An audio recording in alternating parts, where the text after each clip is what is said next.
On the final day of his three-nation tour, Prime Minister Narendra Modi addressed the Asian Leadership Conference in Seoul. He addressed the CEO's forum as well, emphasizing on the need for cooperation between India's software and Korea's hardware industries. He urged Korean companies to invest in India, especially in the construction, steel and shipbuilding sectors. Today, Prime Minister Modi also interacted with the Indian diaspora. He also held individual meetings with the CEOs of Samsung Electronics and chairman of LG Industries. Prime Minister Modi is scheduled to visit the Hyundai shipyard today. The Prime Minister will then meet with the mayors of 2 Korean cities before wrapping up his three-nation tour. On Monday, Modi's emphasis had been on his Look East diplomacy and bolstering bilateral ties with Asian countries. An upgradation of bilateral ties and a $10 billion investment pledge were the highlights of the Prime Minister's first 24 hours in South Korea. I can tell you that India was and is a land of potentials.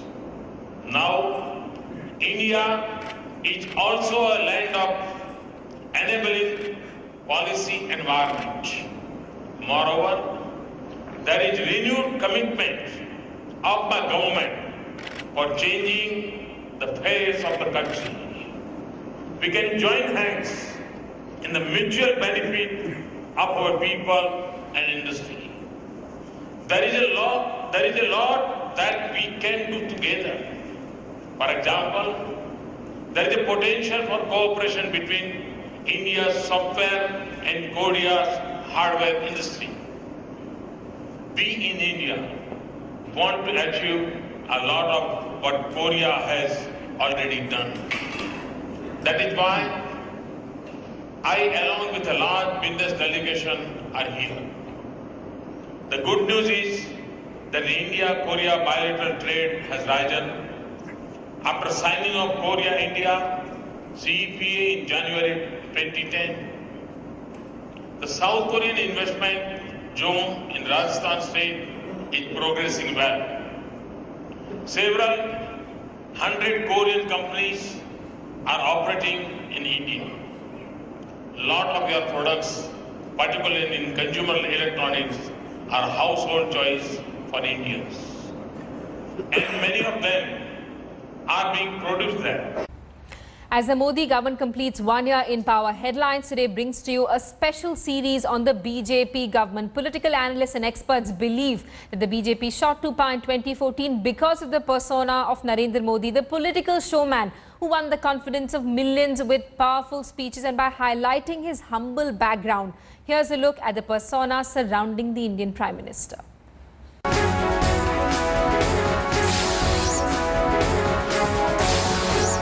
The son of a tea vendor from Vadnagar stayed inside this room, part of the officially allotted accommodation to the then BJP MP from Amreli, Dilip Sanghani, till the time he became the Gujarat Chief Minister. And while Narendra Damodar Modi may deny publicizing anything except the work of his government and his party, many believe him to be a political showman for whom image management is the key.